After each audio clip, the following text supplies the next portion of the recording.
नमस्कार मित्रांनो, मी निखिल चौधरी स्वागत करतो आपल्या सर्वांच्या यूट्यूब चॅनल टेक्निकल इन्फो मराठीमध्ये एका नवीन आणि महत्त्वपूर्ण व्हिडिओसोबत।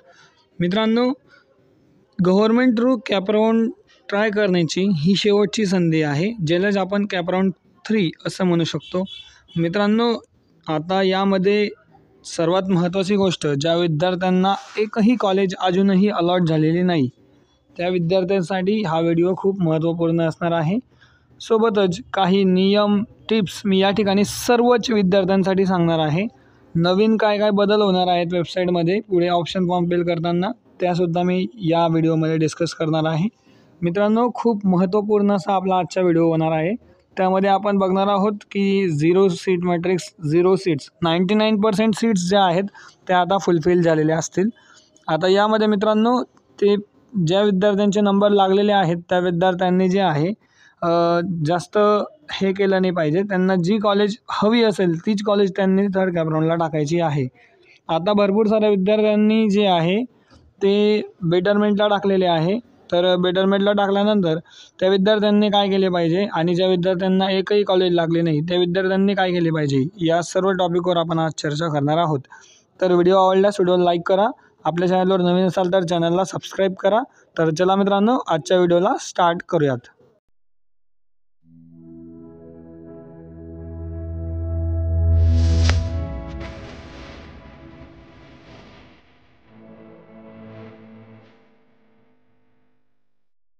बघा मित्रांनो, आज तुमच्या कॅपराउंड 3चे ऑप्शन फॉर्म फिलिंग स्टार्ट होणार आहे। आता तुम्ही ज्या विद्यार्थ्यांना एकही कॉलेज अलॉट झालेली नाही आहे त्या विद्यार्थ्यांनी जराही वेळ न वाया घालवता त्यांची कॉलेज लिस्ट अशी बनवली पाहिजे की त्यांना 100% कॉलेज या राऊंडमध्ये भेटणार आहे। नाहीतर यानंतर तुमच्या स्पॉट राऊंड होत असतो आणि मग स्पॉट राऊंड म्हणजे काय ते तुम्हाला माहितीच आहे। स्पॉट राऊंडमध्ये आपला नेक्स्ट व्हिडिओ येणार आहे, याच्या स्पॉट राऊंड काय असतो, कशा प्रकारे असतो। मित्रांनो, आपण एक थोडक्यात बघूयात। स्पॉट राऊंड असा असतो की त्यामध्ये तुम्हाला जी उरलेली सीट आहे त्या उरलेली सीटमध्ये तुम्हाला कुठल्याही ब्रांचमध्ये ॲडमिशन घ्यावं लागतं आणि गव्हर्नमेंट कॉलेजमध्ये नियमानुसार राऊंड जे असतात ते होत असतात स्पॉट राऊंडला। बट प्रायव्हेट कॉलेजेसमध्ये जे आहे तुम्हाला डोनेशन वगैरे लागू शकतं, ते सर्व तुम्हाला माहितीच आहे। यावर आपला नेक्स्ट व्हिडिओ येणार आहे स्पॉट राऊंडच्या बद्दल। स्पॉट राऊंडमध्ये कसं अप्लाय केले पाहिजे, काय काय त्याच्यामध्ये खासियत आहे, सर्व प्रकारच्या गोष्टी आपण पुढच्या व्हिडिओमध्ये डिस्कस करणार आहोत। आता मित्रांनो, ज्या विद्यार्थ्यांना एकही कॉलेज अलॉट झालेले नाही आहे, सीट मॅट्रिक्समध्ये सर्व कॉलेजेस 0-0 बघायला मिळत असेल। सीट मॅट्रिक्स तुमची डिक्लेअर झालेली आहे, त्यामध्ये तुम्ही जाऊन बघू शकतात। सीट मॅट्रिक्समध्ये 0-0 सीट्स तुम्हाला बघायला भेटत असतील। एखाद कॉलेजमध्ये 1-2 सीट्स ज्या आहेत त्या वॅकंट आहेत।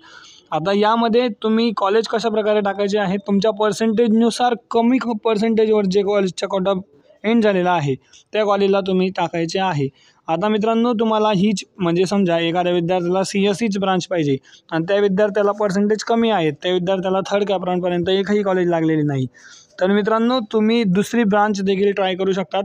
कारण स्पॉट राऊंडला खूप तुमचे पैसे वगैरे जाऊ शकतात, त्यामुळे तुम्हाला ही लास्ट संडे आहे गव्हर्नमेंट कॅप थ्रू ॲडमिशन घेण्याची।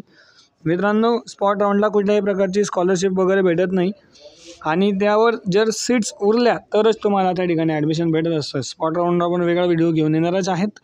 आता मित्रांनो, त्या विद्यार्थ्यांनी जास्तीत जास्त कॉलेजेस टाकण्याचा प्रयत्न करायचा आहे आणि त्यांच्या कट ऑफनुसार कमी। आता आपण पुढे बघणारच आहोत, आपली अलॉटमेंट लेटर 2 जी आहे त्याची इन्स्टिट्यूट वाईज अलॉटमेंट बघणार आहोत। त्यामध्ये बेटरमेंट किती जणांनी केलेले आहे त्याबद्दलसुद्धा मी तुम्हाला सांगणार आहे आणि त्यानुसार तुम्ही जास्तीत जास्त कॉलेज टाकण्याचा प्रयत्न करायचा आहे। आता ज्या विद्यार्थ्यांनी बेटरमेंट केलेले आहे सेकंड कॅपराउंडला, तर त्या विद्यार्थ्यांनी कोणते कॉलेज टाकायचे आहे, त्यांना जे कॉलेज हवं असेल तेच कॉलेज त्यांनी टाकायचे आहे। तुम्ही जर चुकीने आता दुसरं कॉलेज टाकलं तर तुम्हाला त्या कॉलेजला 101% ॲडमिशन घ्यावं लागेल। तर आय होप तुम्हाला समजलं असेल। आता आपण अलॉटमेंट लिस्टकडे जाऊयात। आता बघा मित्रांनो, हे आहे तुमचे इन्स्टिट्यूट वाईज अलॉटमेंट। आता मित्रांनो, या ठिकाणी तुम्ही बघू शकतात वेगवेगळ्या कलर्सचे सिम्बॉल्स तुम्हाला बघायला भेटत असतील। या ठिकाणी तुम्ही ग्रे कलर बघू शकतात, रेड कलर बघू शकतात, ग्रीन कलर बघू शकतात, अशा वेगवेगळ्या प्रकारचे कलर तुम्हाला या ठिकाणी बघायला भेटत असतील। आता मित्रांनो, यामध्ये जे ग्रे कलर आहे, ग्रे कलरच्या सिम्बॉलचा काय अर्थ होत असतो, तर त्या ठिकाणी विद्यार्थ्यांनी जे आहे ॲडमिशन फिक्स केलेले आहे। रेड कलरमध्ये काय आहे, तर त्या विद्यार्थ्यांनी जे आहे त्या विद्यार्थ्यांना तीच कॉलेज अलॉट झालेली आहे। या ठिकाणी तुम्ही बघू शकतात ग्रीन कलरची बेटरमेंट म्हणून ऑप्शन जे आहे तुम्हाला बघायला भेटत असेल. जर ग्रीन कलर असेल तर त्या ठिकाणी त्या विद्यार्थ्यांना बेटरमेंट केलेले आहे. आता बघा या ठिकाणी आपण कशा प्रकारे अप्लाय करू शकतो, तर या ठिकाणी तुम्ही बघू शकतात या विद्यार्थ्यांचे 92.15% आहे. तर याच्यापेक्षा तुमचे पर्सेंटेज जर का जास्त असतील तरच तुम्ही या कॉलेजला अप्लाय करा. आता हा थर्ड कॅपराऊंड तुमचा असणार आहे.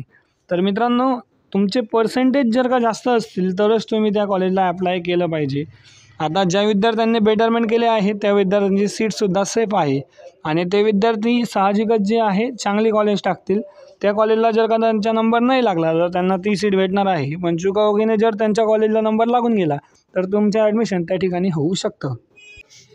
तुम्ही या ठिकाणी बघू शकतात कॅपराऊंड 3चे जे ॲप्लिकेशन आहे, कॅपराऊंड 3मध्ये ऑप्शन फॉर्म फिलिंगचे, तर ते आजपासून स्टार्ट होणार आहेत 3 तारखेपासून.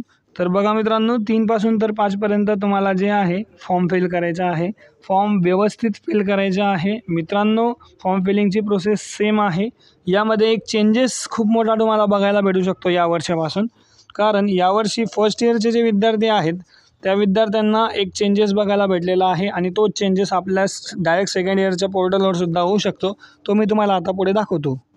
मित्रांनो, कॅपराऊंड 3चा फॉर्म भरण्या अगोदर तुमचा चेंज अशा प्रकारे होणार आहे की या ठिकाणी तुम्ही जर का रिसिप्ट अपलोड केलेली आहे, एखाद्या डॉक्युमेंटची तुम्ही जर रिसिप्ट अपलोड केलेली आहे तर त्या रिसिप्टवर तुमचे जर ॲडमिशन असेल आणि ती रिसिप्ट जर तुमच्याकडे तुमच्या कॅपराऊंडच्या अगोदर येणार आहे, म्हणजे तुमची जी इन्स्टिट्यूट वाईज तुमचे अलॉटमेंट लागल्याच्यानंतर तुमचे ॲडमिशन जेव्हा होतील तर 10 तारखेच्या आत जर तुमचे सर्टिफिकेट येत असेल तरच तुम्ही जे आहे त्या ठिकाणी तुमच्या कॅटेगरीमधून थर्ड कॅपराऊंड भरायचे आहे.